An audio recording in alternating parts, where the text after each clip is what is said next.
ध्यायत विषयान् पुंसः संगस्तेषु पजायते संगात् संजायते कामो कामात् क्रोधो अभिजायते क्रोधात् भवति सम्मोह सम्मोहात् स्मृति विभ्रमः स्मृति भृंशात् बुद्धिनाशो बुद्धिनाशात् प्रणश्यति।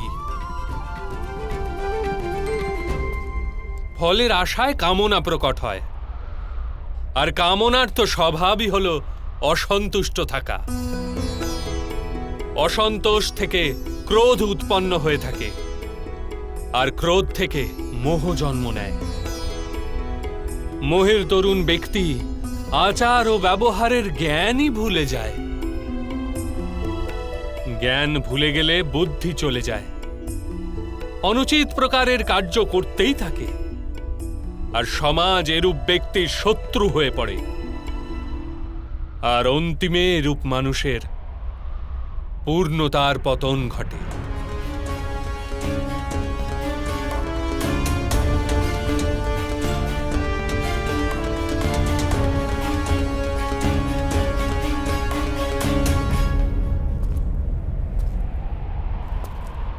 যেরূপ ভ্রাতা দুর্যোধন,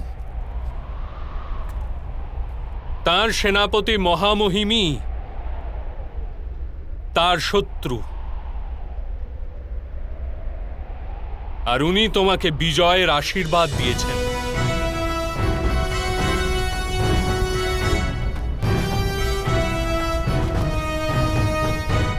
পার্থ, কর্মযোগ ব্রহ্মবিদ্যার দ্বিতীয় পদক্ষেপ।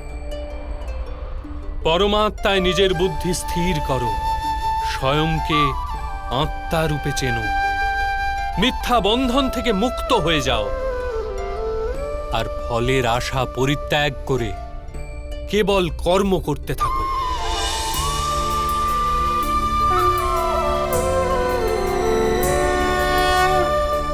নিজের বুদ্ধিকে পরমাত্মায় স্থির করে কর্মযোগী হওয়ার মার্গ কিরূপ মাধব? পার্থ, সাংখ্যযোগের কারণে মানুষ পরমাত্মাকে নিরন্তর স্মরণ করতে থাকে।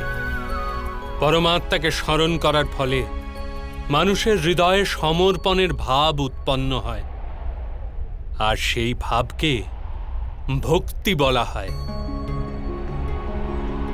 ভক্তি থেকে মানুষের সত্য অসত্য জ্ঞান প্রাপ্ত হয়ে থাকে, সেই জ্ঞান থেকে তার পরমাত্মার দর্শন প্রাপ্তি হয়, আর যার পরমাত্মার দর্শন প্রাপ্তি হয় সেই বাস্তবে কর্মযোগী হয়ে ওঠে, আর জন্মে শৃঙ্খল থেকে মুক্ত হয়ে মোক্ষ লাভ করে। সকল আত্মারই অন্তিম লক্ষ্য সেটি, আর ধর্মের অন্তিম পদক্ষেপও সেটি। কিন্তু আমি পরমাত্মাকে দর্শন ব্যতীত সমর্পণ কি প্রকারে করতে পারবো মাধব? পরমাত্মার দর্শন করার হেতু নিজের চক্ষুর ওপর বাঁধা লালসা, অহংকার, ক্রোধ আর পূর্বাগ্রহের আবরণকে সরিয়ে ফেলতে হয়। অন্ধকার গৃহে উপবিষ্ট মানুষ যদি বলে সে সূর্যের দর্শন করবে, তবে তাকে কি বলবে? এই কথাই তো বলবে, কক্ষ থেকে বাইরে এসো আর মুক্ত আকাশের নিচে দাঁড়াও, সূর্য তো সর্বদাই উপস্থিত আছে। ঠিক সেই রকম পার্থ, এই সৃষ্টি পরমাত্মা, পরমাত্মাই সবকিছু। পরমাত্মা ব্যতীত কিছুই নেই।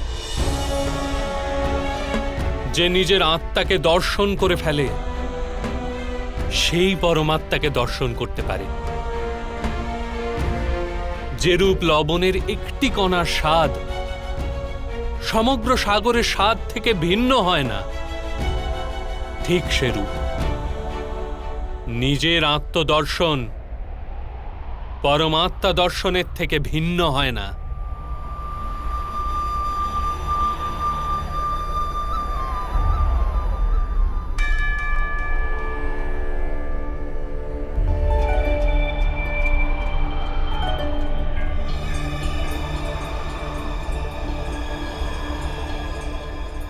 অর্থাৎ মাধব, আপনিও কি পরমাত্মা?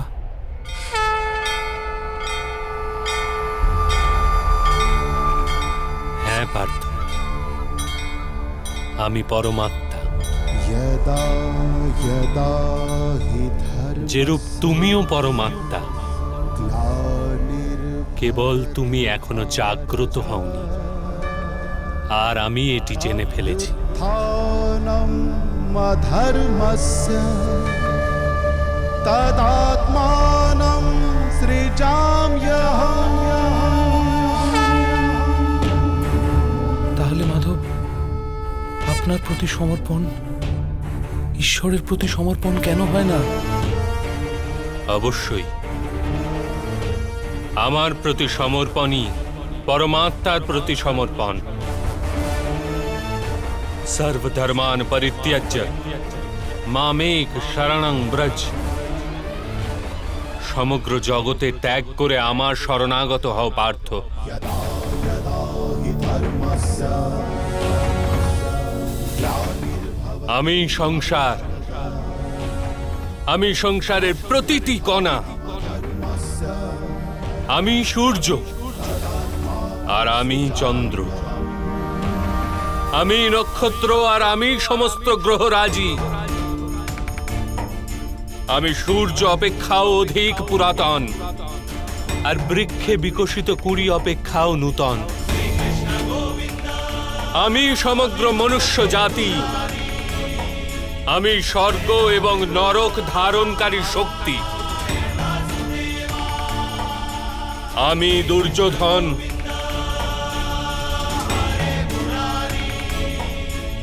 আর আমি অর্জুন।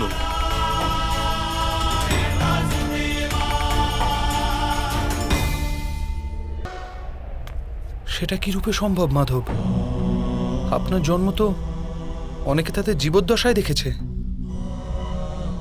আপনার মাতাও এখনো জীবিত, যার গর্ভ থেকে আপনি জন্মেছেন। আপনি চিরন্তন আর অবিনশ্বর কি রূপে হতে পারেন? তুমি কেবল শরীর দেখছো, আর আমি আত্মার কথা বলছি। আমার অনেক জন্ম হয়েছে পার্থ, আমি অনেক অবতার রূপ ধারণ করেছি, অনেক প্রকার শরীর ধারণ করেছি আমি, আর এই মৃত্তিকায় মিশে গেছি।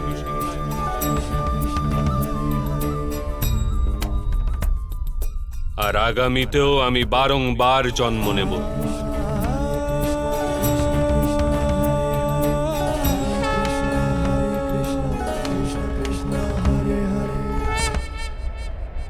यदा यदा हि धर्मस्य ग्लानिर्भवति भारत अभ्युत्थानम् अधर्मस्य तदात्मानं सृजाम्यहम्। परित्राणाय साधूनां विनाशाय च दुष्कृतां धर्म संस्थापनार्थाय संभवामि युगे युगे।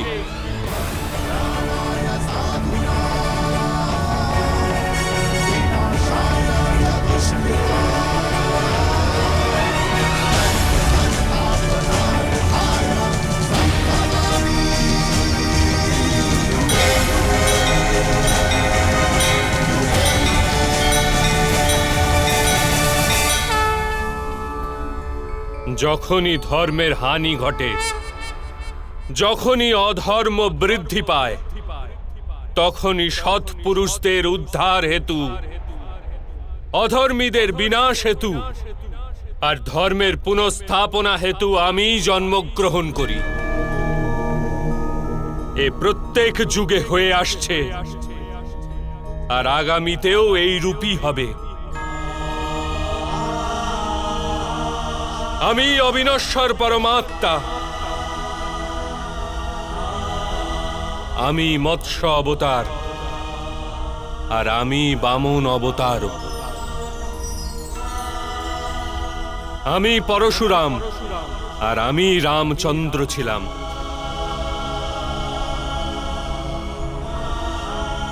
আমি ব্রহ্মা, বিষ্ণু আর মহেশ্বর,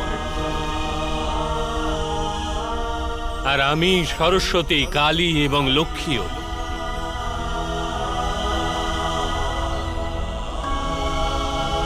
আমি না পুরুষ, না স্ত্রী, আর না নপুংসক। আমি না শরীর, না শরীরের অংশ। আমি জ্ঞান, আমি সৃষ্টি, চৈতন্য, আর পরম ব্রহ্ম আমি। আমি সমস্ত কিছু, আর আমি কিছুই নই।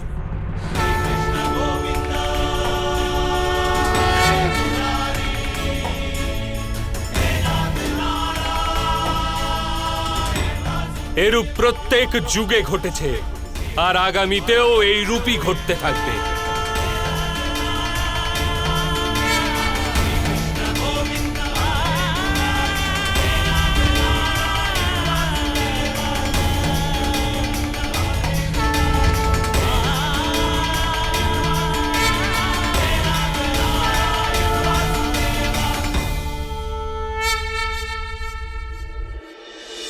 আমি আপনার বাস্তব রূপ দর্শন করতে চাইছি মাধব। দেখো পার্থ,